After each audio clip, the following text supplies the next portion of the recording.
I don't even know where to begin. I'm returning to Warframe after like a year or so away from it, and I was an idiot. Let me come right out and say it. If you don't know what I'm talking about, I made a video a while back on why I was quitting Warframe, where I went over my frustrations with the game. I still wouldn't say I disagree with my opinions at the time because they were still valid to me at that time when I was playing it. But I did say when I returned to Warframe, I would have to come at it with a different mindset, sort of like shedding my completionist mindset. I've just been running through the main story of Warframe for this past week, and it's been a much more enjoyable experience. Oh, also before I forget, a lot of people told me that I quit the main, or like I quit Warframe before the main story got really good. I don't know what else to say besides I'm just hard-headed. Like, I've picked up the story again, starting with the War Within questline, which many fans say is like the real start to the main story, and I played it all the way until the new War questline, if you can even call that a questline. There's a whole goddamn game, really. I've had this thought for a while on why Warframe's cutscenes and music are the best of any live service game ever. It's not up for debate. Matter of fact, the cinematic quality is better than most like story games, and it's all in-engine, in-game cutscenes. You can tell because you keep your frame with your weapons and everything that you have in the cutscene, so it's definitely real. And the story is just so good. I still feel like before the War Within quest, the story was a jumbled mess all over the place. But since then, everything is sort of like it's made sense, a lot more sense to me.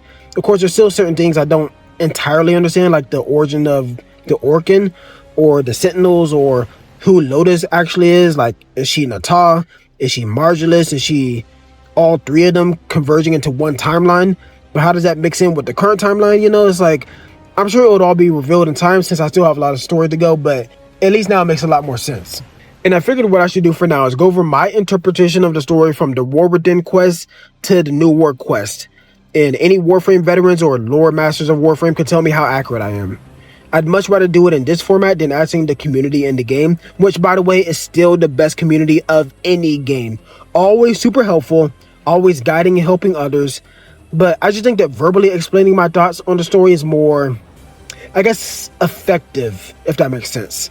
With that being said, let's get started. And briefly, this will be real brief, I promise. I'm going to give my Cliff Notes version of my perspective of the story up until the War Within quest. So you awaken as the Warframe from the very start of the game. And if I'm following the logic correctly, the Tenno control the Warframes, which you discover in the Second Dream quest. Lotus has been guiding the Tenno alongside Orders as we discovered our backstory in Second Dream. And somewhere along the way, we start to look into Lotus's background as Natah. Or apparently she's not entirely Natah. Anyways, already sidetracking. But she's also the one who helped rescue us from that white moon. You can see it from the orbiter. I know it has a specific name, but I forget. But that's basically like my condensed interpretation of the story before the War Within. I played the quest The Heart of Deimos as well, but I wasn't sure about the significance it had on the main story, if any at all. But if it does, then let me know that in the comments below. On to the War Within, and I believe there's a prologue quest called The Teacher, where we train with Teshin Dax, who's one of the Orkin warriors, and he's agreed to training the Tenno to make us more independent from Ordis and Lotus. In this quest, he trains us on using like our void abilities, as well as rehashing some minor Warframe customization tips that most people probably already know. Honestly, I feel like a lot of this quest was DE's attempt to make the onboarding of Warframe a lot easier for new players, so it's not a big deal. I think that by the end of the quest, we're supposed to see Teshin as sort of like a mentor, but to me, he still seems like someone that's too cunning and secretive to fully trust. Or at least he did before the new War quest, but we'll get there, slow down, Jay, slow down, we'll get there. From there, I believe is where the main quest starts, and we're taken captive by these Orkin queens who I mentioned control Teshin. So he's sort of forced to work against us as we try to break free from these safety blocks that were set in place on the Warframe. It's also here where we start to actually act like a real protagonist and not just a silent observer to the conflicts between the Orkin and Warframe, which is a very good thing to see. If there's one thing I hate more than the bad story, is a story with not only no voice protagonists, but like no conscious or just present protagonists. Actually, now that I think about it, you start to make a lot of these, I don't know what they're called, they're like these light/dark choices, or you can pick like the neutral option. I don't know the effect it has on the story, but I still like to have my pick of dialogue options that suit my protagonist. No, wait, hold up, I just lied. You literally get to spare or kill the Worm Queens at the end of the quest after breaking free and gaining your free will as a Tenno. And you can definitely tell which one I picked. Come on, man. Ain't no sparing nobody out here, especially no one from the Orkin. And also, there's a massive choice that can be made at the end of the New World quest. So it actually most definitely does affect a big part of the story. I've yet to see any consequences in a gameplay sense, but being given a choice at all and having a voice already means a lot more than previous story missions like, again, Heart of Deimos, where I'm basically just playing family counselor and that's it. But this is a good start in really defining our position as an independent party in the war between the Orkin and the Tenno, or I guess the Warframe. The next quest was Chains of Harrow, which for some reason it reminded me a lot of Project Overload from Mass Effect 2, with all these creepy visions and ghost silhouettes or fragmented memories you investigate. I don't really have any strong opinions about this quest in particular, mainly because the mystery of like this identity for the, what was he, like the man in the wall, the whisper in the wall, I don't know. It's all lost on me, honestly. But also because I feel like this quest, it mainly set up the next quest, the sacrifice, which pissed me off so much. Not because it was a bad quest or boring. It was Ballas having such a punchable attitude throughout the entire quest. It irritated me. Like, his screen presence literally screams good antagonist. It's like, it's a good thing that I hate him. He seems to spend most of his time manipulating and scheming against multiple factions and allies. And yes, that would include like his most trusted companions and backstabbing anyone else he's allied with if it leads to more power. First, he backstabs Margulis, who was one of the first protectors of the Tenno, and she refused to help him and the Orkin weaponize the Tenno, so she was executed by the Orkin while he idly stood by. And keep in mind, this is a woman he's supposed to be in love with, and he's partially responsible for her execution. It genuinely had me impressed how vile that was. And then he turns his back on the Orkin because, I mean, again, no amount of power or control is enough for him. And then on top of that, he controls and tortures the Warframe Excalibur Umbra that was actually pretty gruesomely turned from a human into a Warframe, and he makes him kill his own son to keep his secrets unknown. Yes, he does all of that and still doesn't see his actions as selfish or unjustified, but as a means to his end of gaining power and control, constantly under the disguise of unity, as every bad guy ever has always said. Unity, unity, unity, but under their control, right? I'm sure if that unity wasn't under his control, he'd have second thoughts about that plan. He truly is a remarkable and brilliant self-absorbed moron. Actually, I have a lot more names for him, but they're not allowed on YouTube. Honestly, I'd rather have an antagonist with a sad backstory than a competitive need for power and control. It made me so happy when at the end of the quest, Excalibur Umbra got his lick back on Ballas after we helped him break free from his control. Dude, I'm not joking. When he breaks free from Ballas and he stabs him at the end of this quest, I was like, yeah, that guy, bro. I was so genuinely so happy that he got one on that smug bastard. Unfortunately, though, that wasn't the end of Ballas and the Sentinels. Actually, far from it, which leads us to the new war quest, or I might just start calling it the Lotus Torture quest. Cause goddamn, bro, that woman, she was going through it. But yeah, I mean, 11 out of 10. A live service game has no right writing this good. The equivalent of a lot of like dark fantasy books I read. It left me speechless multiple times throughout the quest.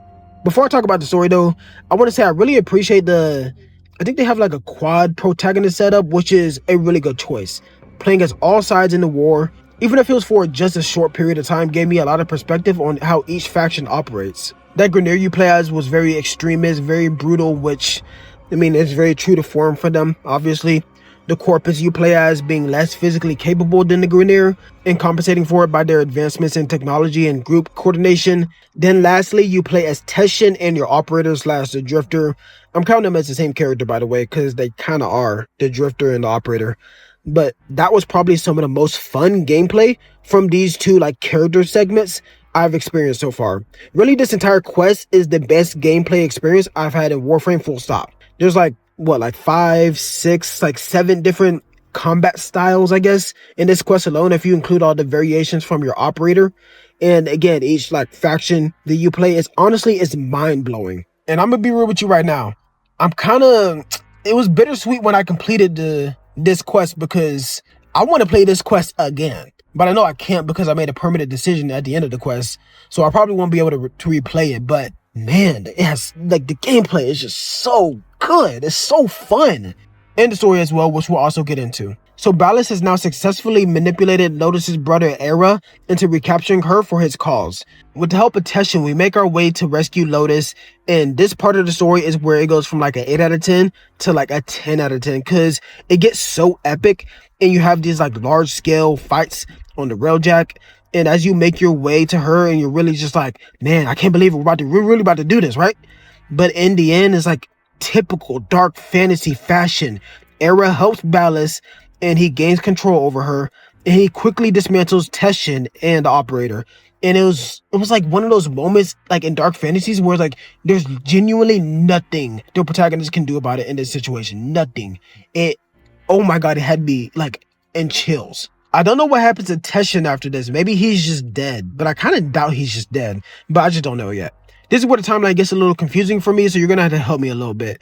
But after this battle, Ballas creates this Narmer group that has this little like mind control helmet that everyone wears, and that's where like the Drifter comes in, which again, it has me all like really confused, but it had me confused in the best way possible. It's like when you're like about to have this really big reveal about a character that you know is about to happen, because it just comes out of left field. And I remember like the part so specifically just before the operator and Drifter meet. It was like 30 seconds before, and I was like, oh shit, they're the same person. It all clicked into place at that moment. Honestly, it kind of seems like this moment had a lot of foreshadowing, but I'm just really horrible at noticing that stuff until the very last moment. The hole just keeps getting deeper and deeper. First, when I started playing Warframe, I was like, oh, so we're this like vicious killing machine Warframe? Say less, you know? Then I was like, oh, so the Tenno is like a separate person that's connected to the Warframe. That's even cooler. Now I'm scared that the man in the wall, or again, like the whisper in the wall, whatever it's called, he's going to be like some sort of alternate conscience of us running parallel universes. It's a lot to grasp. But now that we have both the operator and the Drifter, we can choose which of them to play as we go rescue Lotus from Ballas and take down the Narmer as well. It took me like a minute before I could decide on the operator, and it was simply because he, or I guess I, owe so much to Lotus for her guidance to us and like, you know, like the beginning quest. It actually really surprised me when we were on our way to help Lotus, Era actually switches sides to help us. I was like, what the hell? This guy grew conscious in 7 business days? What's this? But the help was appreciated. It's just crazy that it took Ballas trying to overtake everyone and doom them all for Era, and even I think Hunho, if I remember correctly, also became a brief ally. One of the main antagonists from the Natah quest I played. By the way, I'll have all my links in the description for the past Warframe story videos or gameplay videos if you want my live reaction and gameplays. But yeah, then we get to the final confrontation with Ballas, and I'm guessing at this moment she's Natah, who's like the bad Lotus dude. I don't even know what to call her still. I'll just revert to her as Margulis, and you'll know why later. Before that, I forgot to mention how much I love all the boss fights in this quest. There's like 10 boss fights throughout it. Some repeat bosses, but all bosses have like a different damage negate ability that you need to work around to deal damage. But yeah, once you take down Margulis and disable Ballas, she's able to finally take him down and put it into him once and for all. And then you get to this massive decision, which had me conflicted for so long. I was so used to Lotus being our Lotus. But I also understood what Margulis is to the Tenno and how unjustly she was executed for guarding them. And honestly, I don't really give a damn about Natah, I'm sorry. But it took me like 5 minutes before I finally picked Margulis. I just felt like she deserved a second chance, a second dream, if you will, after everything that's happened to her. So I went with her in the end. And I guess she's my guide from now on, so it'll take some getting used to. Also, I kind of picked her because I was just picking all dark options throughout the story, just like every quest, pick a dark option. I'm not sure what that really means for me. Like, I'm not sure if it's a good option, if it's a bad option. I really don't know, but I'm just gonna keep picking dark options. But that's where the New World quest ends. And overall, my thoughts on all these quests is that it slowly gets better and better over time. Every quest I played before the New World quest, which is the best quest of any live service game. Honestly, all these quests could have been spun off into like a different side Warframe game, I guess. And genuinely, I think it could have been a Game of the Year contender if it released today. I want to say it took me like 15 hours or so to beat all these quests. And it's like worth $70. I'm not joking.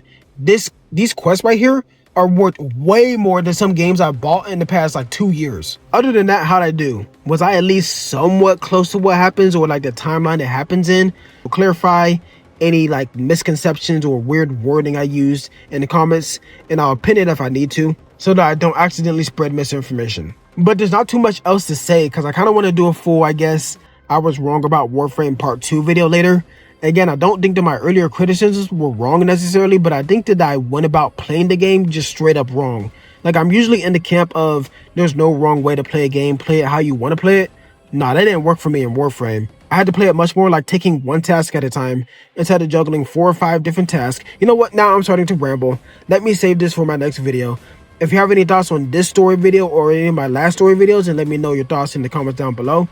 And yeah, anyways, that's it for me. I'll see you next time.